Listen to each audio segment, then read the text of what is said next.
A caza, abundante nos montes, e a pesca, copiosa nos ríos, eran datos que nos facían saber da calidade da terra e da virtude da paisaxe que tiñamos a fortuna de pisar.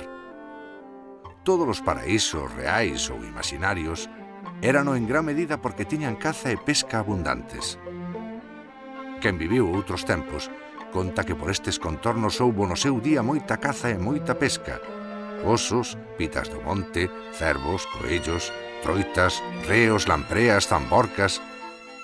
Hoxe quizáis haxa moitos máis pescadores e cazadores que nunca. Iso sí, por deporte, non por necesidade. E por moito que os novos depredadores estean debidamente regulados, haivos moito ocupa.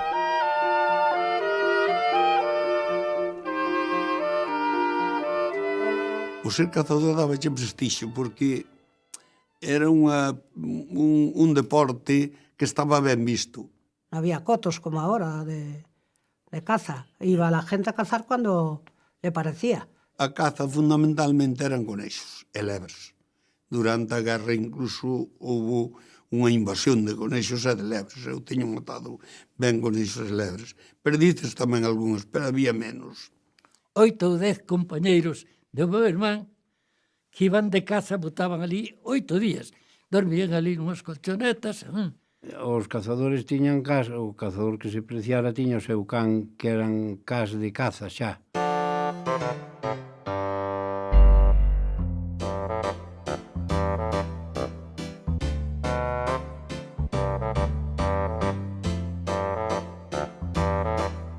Nós que non teñamos nin escopeta nin nada, como dixemos xa se dixo aquí, cazábamos no tobo. Sabíamos onde estaban e íbamos a certa hora. E máis, o único coello que eu asesinei na miña vida. Asesinei porque ali había un médico que tiña unha gran finca. E se éramos 2 ou 3, un atacaba por aquí, o atacaba por aquí e o outro polo centro. Había unha estrategia. E ali salín eu con unha escopeta que me deixara o crego de Bandomil. Si se metía no tobo, entonces, coa tranca que levábamos, por un lado estaba aguzada. Entón metíamos por o tobo. Que eu, de repente, disparei, vin uns cuantos coellos, fixen por aí, e vin facer tan porta que saliron os 2 tiros xuntos, sabes? Entón, asesinei un coello que onde colleras colgaba por todo o peneiro. Houve que tiralo porque saliu cribado a pobre do coello. Doa, doa, doa, doa, doa, doa, doa, doa, doa, doa, doa, doa, era costureira, o eva traballaba na leira, doa, doa, e doa, doa. A pesca de río era... Había de 2 clases, a legal e a ilegal.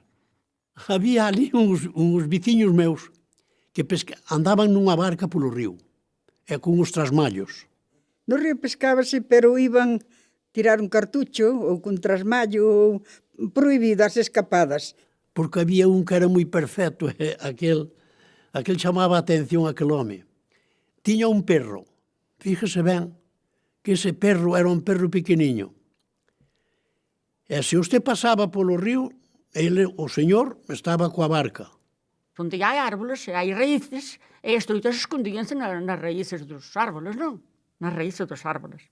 E entón, iban, uns dabanlle con un varal por un lado, e outro puña a naza, e traían moitas truitas, O cadelo facía jau, jau. E o pescador arrimaba a barca aos árboles para que non visen.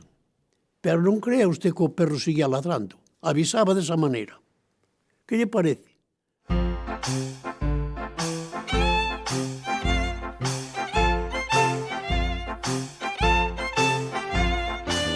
Recollín de neno moitas troitas debaixo das pedras collidas á man. Metía as más por abaixo e facíanse cosquillas, era increíble.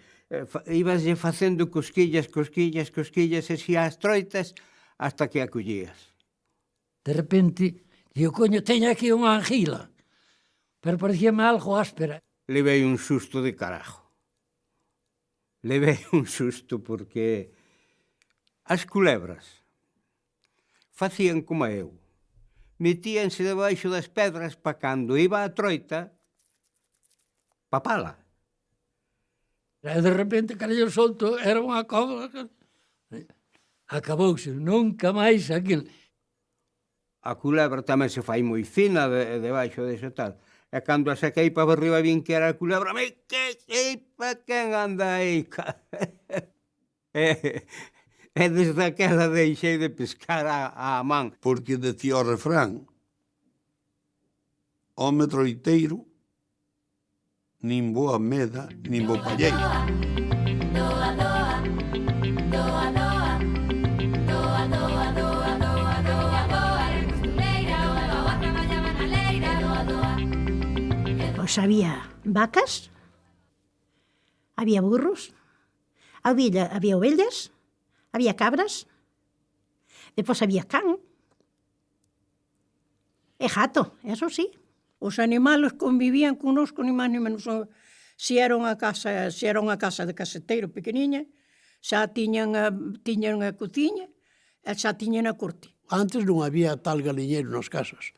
Andaban polos corrales e polos camiños. Facíase un burato na parede, e puñéselle así unha tabliña para subir, e tica, subían pola parede, polo buratiño, e dentro tiñan un cuchiño. Eu viví nunha casa que daba na playa, e tuve galiñas, e abríamos a porta, o primeiro que facía era ir para a playa, porque daquela que hoxe non hai. Había pulgóns. As galiñas, pois, eran para poñer os huevos, e cando iban algo vellas matábanse para sopa. Xa non lle dábamos millos, estaban infladas de tanto comer.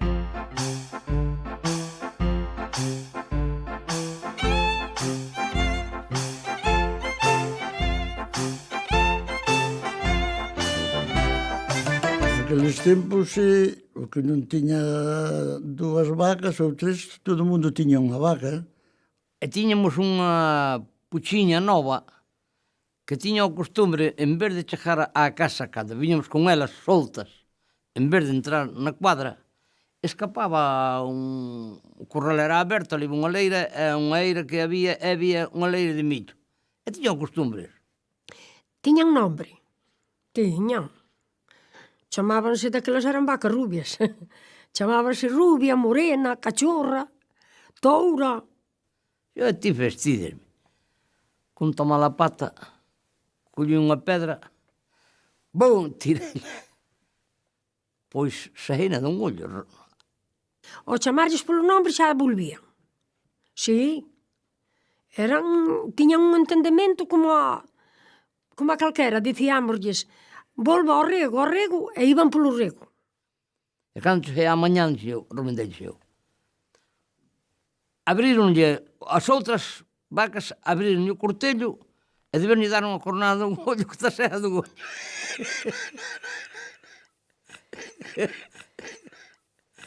E así colou a cousa. Senón, levo con tuza que me mata.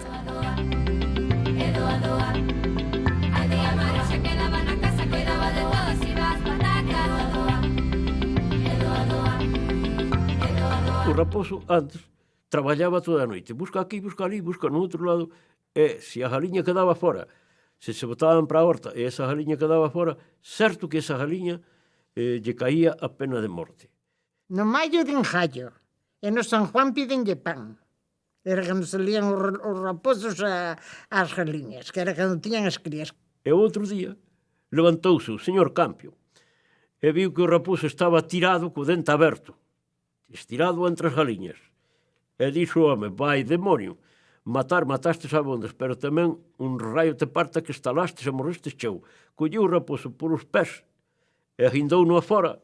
Amigo, o raposo a verse na cañeira, chamoulle aos pés compadres e adiós Campio que non me ves máis.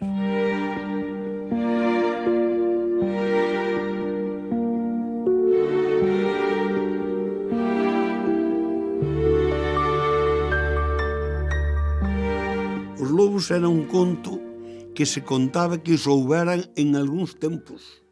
Contábanse historias de lobos e todo o mundo lle tiña medo aos lobos. O lobo ten máis contos ali casi como a Santa Compañía. Era un conto moi sabido entre todos os rapaces. Cando veña o lobo, se é que ven, non escapar. Non escapar porque o lobo corre máis que unha, cóllete. Revíraste cara atrás, pos cara seria, e cando o lobo abra a boca, metes o brazo, bum, saca a man polo cu, colles o rabo, tiras de forza e reviras co dedo. Mira que moedo lle tiña o lobo. Pero dunha vez estaba sentado nun penedo e apareceu o lobo que andaba cas vacas. E eu estaba sentado e as vacas quedaron todas mirando así, miraron todos. Entonces eu agarrei, mirei e vin un lobo sentado cerca de min. E sin velo dacho o corpo. Perdelle que che se va o pelo da cabeza. A min xa non tiña, vamos, non, aquelas tiño. Oi, dacho o corpo. Entonces levanteime co pau que se chamaba Guillada, que levaba un bon pau sempre, porque tiña medo, e fun direito ao lobo e peguei un pau. Entonces o lobo levantouse e marchou, así un pouco, pero así como 2 ou 3 metros revolveuse outra vez, mirando pa min, e eu agarrei, fun hacia el co pau levantado, e a ver que chegaba cerca dele, largouse e desapareceu. E tanto susto levei que pasei 7 días afónico sin falar, non podía falar. Eso sempre se me recorda. Doa, doa.